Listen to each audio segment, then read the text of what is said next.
Përshëndetje të dashur miqtë e mi. Ja ku po vazhdojmë të ritakohemi në kanalin Monitor TV me mua Tirona Lilin,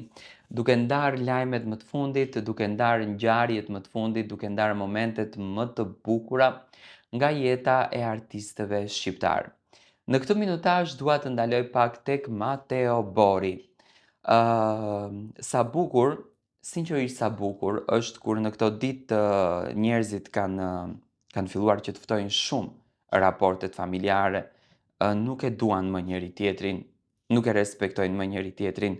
nuk e kanë në zemër më njëri tjetrin. Tek Mateo, marrim mesazhe fantastike ku Mateo promovon një fotografi shumë të bukur. Dhe fotografia që promovon Mateo është një surprizë që Mateo vendosi që t'i bëjë motrës së tij, Casey Bori.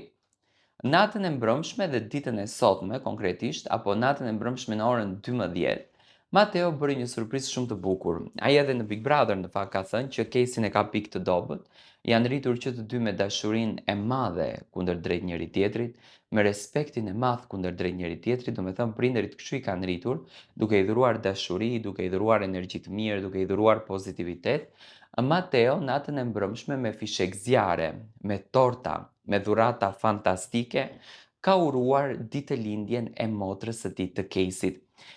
Casey e pash që ishte shumë e lumtur, e pash që ndjeshte shumë e fat, sepse të ta bëj këtë surprizë vëllau, që ne jemi mësuar gjithmonë që vllai me motrën të ketë relacione strikte, të ketë relacione të ftohta, sepse ashtu e ka kërkuar tradita, ashtu e ka kërkuar jeta, ashtu na e kanë lënë gjyshërit, por siç duket në familjen e Mateos, m'falni, Mateo dhuron gjithmonë energji dhe dashuri të bukur. Casey me patjetër që këtë moment shumë të veçantë për të dhe domethënës e ka ndarë me të gjithë publikun shqiptar, sepse tashmë Casey duam s'duam është bërë fytyrë publike që nga koha e Mateos dhe i ka dhuruar atë puthjen e ngrohtë dhe të bukur që motra ja dhuron vllaut. E shoh një familje shumë të lumtur, e shoh një familje shumë të plotësuar, e shoh një familje me shumë dashuri që sinqerisht domethënë i bën të ndjen krenar si Mateon, ashtu Casey, por më shumë edhe prindërit e tyre. Mateon e shoh shumë të përmbushur, Mateon e shoh shumë të gëzuar,